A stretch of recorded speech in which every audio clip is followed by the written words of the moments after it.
નમસ્કાર મિત્રો, દિવાળી ખૂબ જ સારી ગઈ હશે. હવે વેકેશન પૂરું થયું છે અને ફરી પાછું આપણે ભણવાનું છે. તો ચોથો પાઠ છે આપણો ભારતની રાષ્ટ્રીય ચળવળો. અને મિત્રો, ભારતની રાષ્ટ્રીય ચળવળ જે ચાલી છે એમાં ઘણા બધા પરિબળો ભાગ ભજવ્યા છે. તો આગળ પણ તમે એમના વિશે ભણી ગયા છો, તો ધ્યાન આપજો, તો તમને વધારે સમજ પડશે. તો મિત્રો, ભારતના વસવાટ દરમિયાન બ્રિટિશરો ભારતની રાજકીય પરિસ્થિતિથી પરિચિત થયા.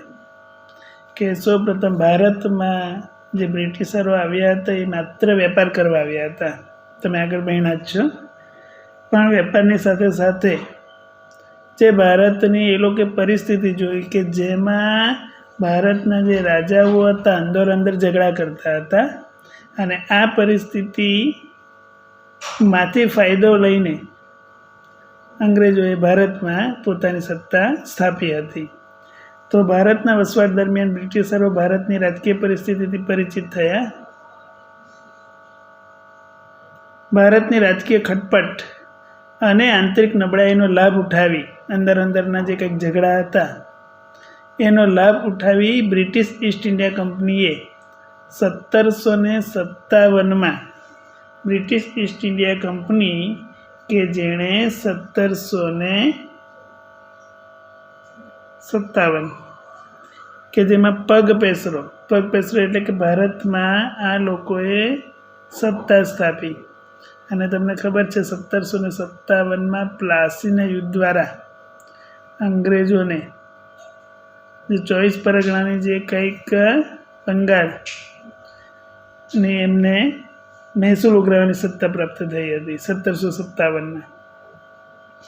અને એ પછીના જે સમયગાળામાં ધીરે ધીરે આ લોકોએ ભારત પર પોતાનું જે વર્ચસ્વ જમાવી દીધું, જેને પરિણામ સ્વરૂપ 1857 એટલે કે 100 વર્ષના સમયગાળા 1757માં બંગાળમાં પગપેસરો કર્યો અને 1857માં મોટે ભાગના ભારત પર અંગ્રેજોએ પોતાનું જે સામ્રાજ્ય છે, પોતાનું આધિપત્ય છે તે જમાવી દીધું.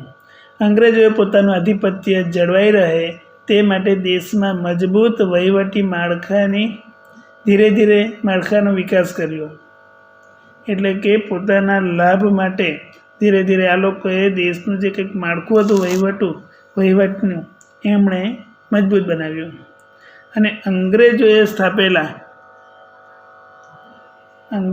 સ્થાપેલા વહીવટી માળખા દ્વારા દેશમાં સમાન કાયદા, સમાન વહીવટ અને બ્રિટિશ પ્રણાલિકા અનુસારનું ન્યાયતંત્ર અમલમાં આવ્યું. ટૂંકમાં ભારતના અંદર જે કંઈક ન્યાયની જે વ્યવસ્થા હતી એ વ્યવસ્થાની જગ્યાએ આ લોકોએ સમાન કાયદા, સમાન વહીવટ અને બ્રિટિશ પ્રણાલિકા એટલે ઇંગ્લેન્ડમાં જે કંઈ વ્યવસ્થા ચાલતી હતી ન્યાયતંત્રની, એ વ્યવસ્થા એમણે ભારતમાં અમલમાં મૂકી. અને આમ છતાં ભારતમાં રહેનારા અંગ્રેજોએ ઇંગ્લેન્ડને વધુ લાભ થાય, સાંભળજો, ભારતમાં ફાયદો કરાવ્યો પણ ભારત કરતાં સૌથી વધારે ફાયદો ઇંગ્લેન્ડને થાય, સૌથી વધુ લાભ ઇંગ્લેન્ડને મળે એવા કાયદા અને વહીવટની સ્થાપના અંગ્રેજોએ કરી. અને અંગ્રેજોએ ભારતના ભોગે ઇંગ્લેન્ડને સમૃદ્ધ બનાવી ભારતનું વધુ આર્થિક શોષણ કર્યું. તો 1757થી 1857ના 100 વર્ષના સમયગાળામાં અંગ્રેજોએ જે કંઈક ભારત પર આધિપત્ય જમાવ્યું અને જે વહીવટી જે માળખું છે એણે પોતાના પક્ષમાં કરી લીધું અને પોતાના જ કાયદા, પોતાના જ વહીવટ પ્રમાણે એમણે ભારતમાં જે કંઈક વહીવટની સ્થાપના કરી, જેમાં ભારતના ભોગે ઇંગ્લેન્ડને સમૃદ્ધ બનાવવાથી એમણે ભારતનું વધુ આર્થિક શોષણ કર્યું હતું. 1857નો સંગ્રામ, તમને બધાને ખબર જ હશે કે 1857નો સંગ્રામ આવે એટલે આપણી સામે રાણી લક્ષ્મીબાઈ છે, કુંવરસિંહ છે, તાત્યા તોપે છે, નાના સાહેબ, બહાદુર શાહ જફર, આ બધા નામો યાદ આવે. તો 1857માં શું થયેલું? તો અંગ્રેજો કહે છે કે ભાઈ બળવો થયો હતો. અને ભારતના ઇતિહાસકારો કહે છે સંગ્રામ થયો હતો, વિપ્લવ થયો હતો. કારણ કે ભારતના લોકોએ અંગ્રેજો વિરુદ્ધ આ જે આંદોલન કર્યું એટલે વિપ્લવ કે સ્વતંત્ર સંગ્રામ કહેવાય. તો ભારતમાં 1857નો સ્વતંત્ર સંગ્રામ થવા માટે ઘણા બધા કારણો હતા. કોઈ એક કારણોને લીધે ભારતમાં સંગ્રામ થયો ન હતો. તો રાજકીય અસંતોષ હતો, આર્થિક શોષણ હતું, સામાજિક અને ધાર્મિક પરિબળો, લશ્કરી પરિબળ અને તાત્કાલિક પરિબળ જો જોઈએ, લશ્કરીના અંદર આવેલી એક એનફિલ્ડ રાઇફલ, અને એ જે રાઇફલના અંદર જે કારતૂસ મૂકવામાં આવતા એ કારતૂસને પહેલાં એનું પડ દાંતથી તોડવામાં આવતું. અને એ વાત ફેલાઈ હતી કે એ જે પડ છે એ પડ ગાય અને ડુક્કરની ચરબી એ પડના અંદર હતા. એટલે હિન્દુઓએ એમનો વિરોધ કર્યો, મુસ્લિમોએ પણ વિરોધ કર્યો, સૈનિકોએ, અને એમાંથી આ સંગ્રામની શરૂઆત થઈ હતી. તો એનફિલ્ડ રાઇફલ ખાસ યાદ રાખજો, આ એનફિલ્ડ રાઇફલને કે જે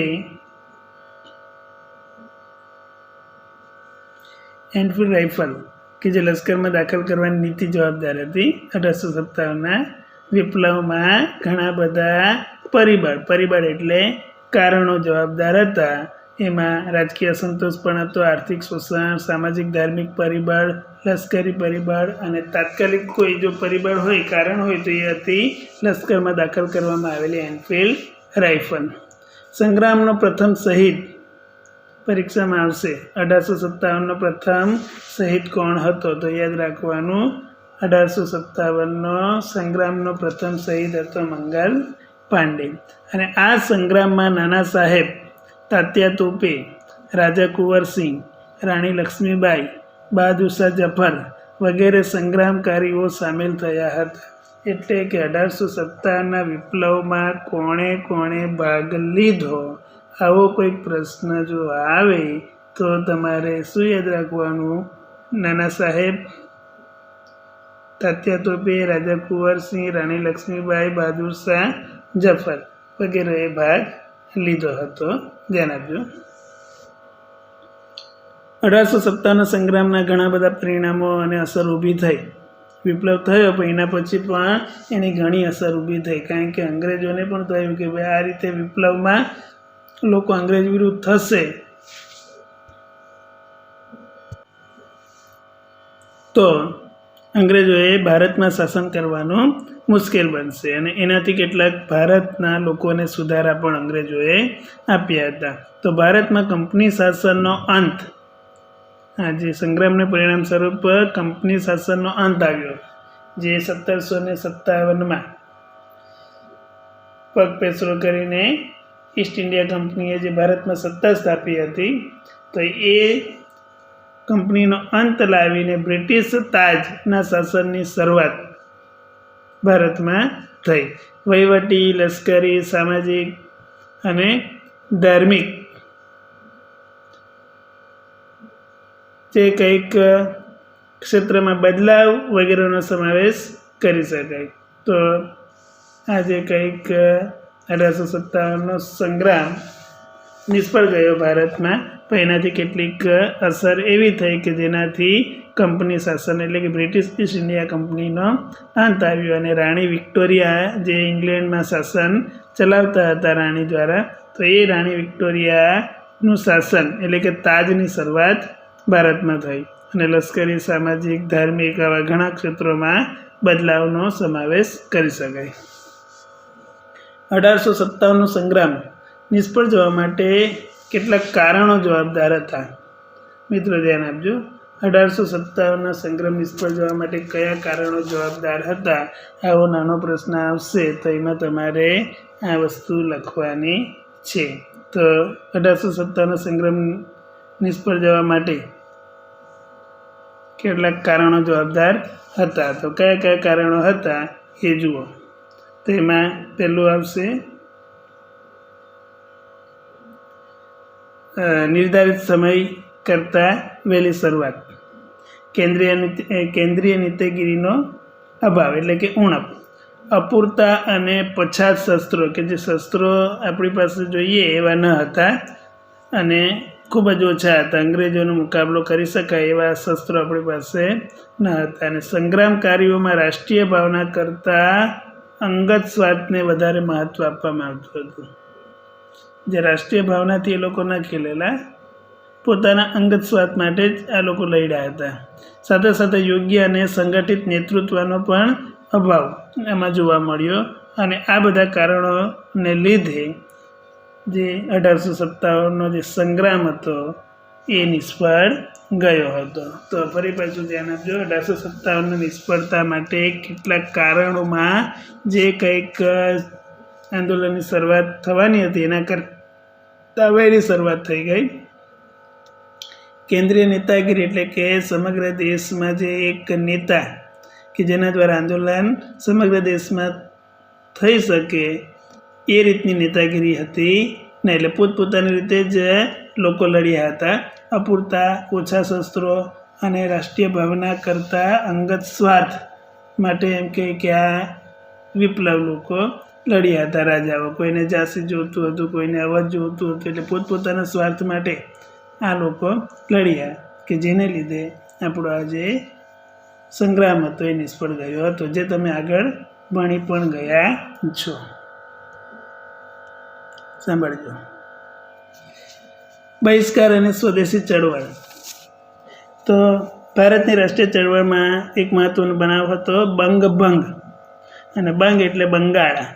અને બંગાળાના જે કંઈક ભાગલા હતા એનો વિરોધ કરવા માટેનું આંદોલન, જેને નામ આપેલું છે બંગભંગ. બંગાળાના જે ભાગલા છે એનો વિરોધ કરવો, એ ભાગલાનો ભંગ કરવો, રદ કરવા.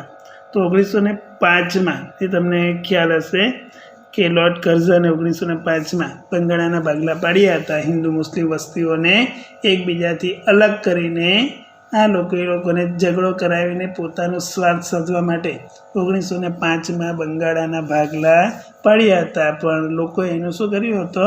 વિરોધ કર્યો હતો. તો અંગ્રેજોની કૂટનીતિના પરિણામ સ્વરૂપ બંગાળાના ભાગ પડ્યા હતા. અને આ ભાગલા દ્વારા આ લોકો ભાગ પાડો અને રાજ કરોની નીતિ દ્વારા ભારતના લોકોને લડાવવા માંગતા હતા. પરંતુ ભારતના લોકો જેણે આ ભાગલાનો વિરોધ કર્યો અને બહિષ્કાર અને સ્વદેશી ચળવળને આ લોકોએ ટેકો આપ્યો. બહિષ્કાર એટલે વિદેશી જે કંઈ વસ્તુ છે એનો બહિષ્કાર કરવો અને સ્વદેશી વસ્તુને વાપરવાનો આગ્રહ કરવો. આ મુખ્ય ચળવળ હતી. બ્રિટિશ શાસન સમયે બંગાળ સૌથી મોટો પ્રાંત હતો. હવે કઈ રીતે બંગાળાના ભાગ પાડ્યા આ લોકોએ? તો બ્રિટિશ શાસનમાં બંગાળ સૌથી મોટો પ્રાંત. અને આજનો જે બંગાળ છે એ બંગાળમાં કોનો સમાવેશ થતો? તો આજનું જે બંગાળ છે તે પશ્ચિમ બંગાળ જેને આપણે કહીએ, પછી બિહાર અને ઓડિશાનો સમાવેશ થતો હતો. તે 3 અલગ રાજ્યો છે, પણ તે સમયે બંગાળમાં બિહાર અને ઓડિશા પણ જોડાયેલા હતા. અને ભારતના બીજા પ્રદેશો કરતાં મિત્રો, ભારતના બીજા પ્રદેશો કરતાં બંગાળ રાષ્ટ્રીય ચેતનાનું કેન્દ્રબિંદુ હતું. એટલે કે જે કંઈક શરૂઆત જે કંઈક થતી સારી આંદોલનની, કંઈક નવી શોધ, તે બધું બંગાળામાં થતું. બંગાળ રાષ્ટ્રીય ચેતનાનું કેન્દ્રબિંદુ હતું. રાષ્ટ્રીય ચળવળનો વેગ અને વિચાર બંગાળમાંથી જ મળતો. કારણ કે સૌપ્રથમ અંગ્રેજોએ ગુલામ પણ બંગાળને જ બનાવ્યું હતું. બંગાળમાં 24 પરગણાની જાગીર અંગ્રેજોએ લઈને ભારતમાં આ લોકોએ વહીવટની શરૂઆત કરી હતી. એટલે ગુલામ પણ બંગાળ બન્યું હતું. અને એ ગુલામીમાંથી બહાર નીકળવા માટેની જે ચેતના એ પણ બંગાળમાં જ પ્રસરી હતી. 1857ના સંગ્રામમાં હિન્દુ અને મુસ્લિમ એક સાથે અંગ્રેજો સામે લડ્યા. અને તેથી ભાગલા પાડો અને રાજ કરોની અંગ્રેજોની કૂટનીતિ દ્વારા કોમવાદને ઉત્તેજન આપવા માટે લોર્ડ કર્ઝને 1905માં બંગાળાના ભાગલા પાડ્યા હતા. અને વાઇસરોય કર્ઝન કે જે 1899માં વાઇસરોય બન્યો હતો ભારતનો 1905 સુધી. અને એ 1905માં એમણે બંગાળ પ્રાંતના વહીવટી કાર્યક્ષમતા લાવવાના બહાના હેઠળ પૂર્વ બંગાળ અને પશ્ચિમ બંગાળ એમ બે ભાગો બંગાળાના પાડ્યા હતા. બંગાળાના ભાગલાનો ઉગ્ર વિરોધ શરૂ થયો અને 16મી ઓક્ટોબર 1905ના રોજ બંગાળ પ્રાંતના ભાગલાનો અમલ કરાયો. તે દિવસ સમગ્ર બંગાળ પ્રાંતમાં રાષ્ટ્રીય શોક દિન તરીકે ઉજવવામાં આવ્યો. તો યાદ રાખજો, બંગાળાના ભાગલા ક્યારે પાડવામાં આવ્યા? તો બંગાળાના ભાગલા ક્યારે પાડવામાં આવ્યા તમારે યાદ રાખવાનું કે બંગાળના ભાગલા 16 ઓક્ટોબર 1905ના રોજ આ ભાગલાનો અમલ કરાયો. અને બંગાળાના ભાગલાના જે વિરોધ કરવા માટે લોકોએ કયો દિવસ ઉજવ્યો? 16 ઓક્ટોબર 1905ના રોજ. તો યાદ રાખવાનું તમારે રાષ્ટ્રીય શોક દિન તરીકે એને ઉજવવામાં આવ્યો, મનાવવામાં આવ્યું. અને એ દિવસે તમામ વિદેશી માલના બહિષ્કારનું આંદોલન અને સ્વદેશી માલના ઉપયોગને ઉત્તેજન આપવાનું એલાન પણ આપવામાં આવ્યું. તો આ આંદોલનનો મુખ્ય હેતુ શું હતો? કે વિદેશી માલનો શું કરવાનો? બહિષ્કાર. અને સ્વદેશી માલ એટલે કે સ્વદેશી વસ્તુને ઉત્તેજન આપવું. બંગાળી પ્રજા જ નહીં પરંતુ ભારતના અન્ય લોકો પણ માનવા લાગ્યા કે હિન્દમાં રાષ્ટ્રવાદનો જુવાળ જે જોરશોરથી શરૂ થયો છે તેને રોકવા આ વિભાજન કરાયું છે. એટલે લોકોને ખબર પડી કે લોર્ડ કર્ઝને બંગાળાના ભાગલા એટલા માટે પાડ્યા છે કે લોકો એક છે અંગ્રેજોની સામે લડવા માટે. તો એ લોકોની એકતાને તોડવા માટે અંગ્રેજોએ બંગાળાના ભાગલા પાડ્યા છે. અને એ દિવસે સમગ્ર બંગાળમાં હિન્દુઓ મુસ્લિમોએ એકબીજાને રાખડી બાંધીને સંગઠન શક્તિના દર્શન કરાવ્યા. અને આ આંદોલનના મહત્ત્વના 3 લક્ષણ હતા મિત્રો, યાદ રાખજો. એક છે સ્વદેશી અપનાવવું, એટલે કે આપણા દેશની વસ્તુને જ વાપરવી. વિદેશી માલનો બહિષ્કાર કરવો, એટલે કે ઇંગ્લેન્ડથી જે કંઈક વસ્તુ આવતી એ આપણે વાપરવી નહીં, એનો બહિષ્કાર કરવો. અને ત્રીજું હતું રાષ્ટ્રીય શિક્ષણ અપનાવવું. અને રાષ્ટ્રીય શિક્ષણ અપનાવવું એટલે જે ભારતમાં જે શિક્ષણ અપાતું એટલે કે અંગ્રેજી શિક્ષણનો બહિષ્કાર કરવો. તો આ જે કંઈક ઉદ્દેશો સાથે બંગાળાના જે ભાગલા છે એનો વિરોધ લોકોએ કર્યો હતો.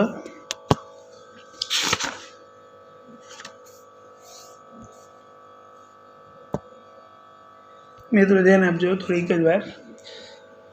સ્વદેશી આંદોલનથી ભારતને ખૂબ લાભ થયો, જ્યારે વિદેશી માલના બહિષ્કારને પરિણામે ઇંગ્લેન્ડના વેપારને ફટકો પડ્યો. આ આંદોલનમાં લોકોએ ભાગ લીધો અને પોતાના દેશની જ વસ્તુ જે બને એને જ વાપરવાનો આ લોકોએ આગ્રહ રાખ્યો કે જેનાથી વિદેશી જે માલ છે એ ભારતમાં આવતો ઓછો થયો. કારણ કે માલ કોઈ લે જ નહીં, વિદેશી વસ્તુ જ ના ખરીદે તો એ વસ્તુ ધીરે ધીરે ઓછી થઈ ગઈ. અને માન્ચેસ્ટરથી આવતું કાપડ, ઇંગ્લેન્ડના અંદર જે માન્ચેસ્ટર છે ત્યાંથી આવતું કાપડ બંધ થઈ ગયું.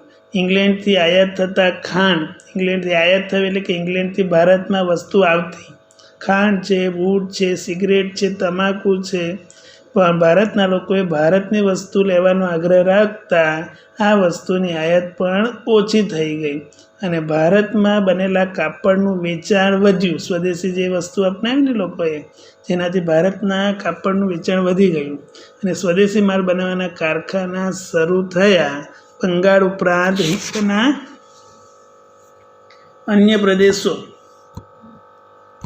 ભારત ઉપરાંત હિંદના જે અન્ય પ્રદેશો જેમાં પંજાબ, ઉત્તર પ્રદેશ, મધ્યપ્રદેશ, મુંબઈ, મદ્રાસ વગેરે પ્રાંતોમાં પણ લડતના પ્રત્યાઘાતો પડ્યા અને ગુજરાતમાં પણ સ્વદેશની લડતનો પડઘો પડ્યો. એટલે કે લડત શરૂઆત થયેલી બંગાળમાં, પણ ધીરે ધીરે પંજાબ, ઉત્તર પ્રદેશ, મધ્યપ્રદેશ, મુંબઈ, મદ્રાસ અને ગુજરાતમાં પણ લોકો આ લડતને અપનાવી અને સ્વદેશી વસ્તુનો આગ્રહ અને વિદેશી વસ્તુનો બહિષ્કાર કર્યો કે જેનો પડઘો બ્રિટિશ પાર્લામેન્ટમાં પડ્યો અને પાર્લામેન્ટે પુનઃ વિચારણા કરીને, કારણ કે એ લોકોની આવક ઓછી થઈ ગઈ કે જેનાથી પાર્લામેન્ટમાં આ લોકોએ 6 વર્ષ બાદ 1911માં બંગાળાના ભાગલાને શું કર્યા? રદ કર્યા. અને હિંદવાસીઓના એક યાદગાર વિજય હતો. તો સંગઠન શક્તિના લીધે આ વિજય થયો હતો અંગ્રેજ શાસન વિરુદ્ધ. જાગૃત થયેલી આ નવી ચેતના કે જે આપણો પહેલો વિજય હતો. તો મિત્રો અહીંયા આપણે અહીં અટકીએ અને પછીના લેક્ચરમાં આપણે આગળ વધીશું. તો મિત્રો જે કંઈક લેસન આપવામાં આવશે એ પણ તમારે કરવાનું છે અને વ્યવસ્થિત હવે લેસન કરજો. નોટ પણ તમારી બની ગઈ હશે બરાબર. જે કંઈ બાકી હશે તે પણ વેકેશનમાં કરી નાખ્યું હશે. તો હવે આળસ કરતા નહીં અને જેટલું લેસન જે વિષયમાં આપે એ પ્રમાણે કરતા રહેજો. All the best.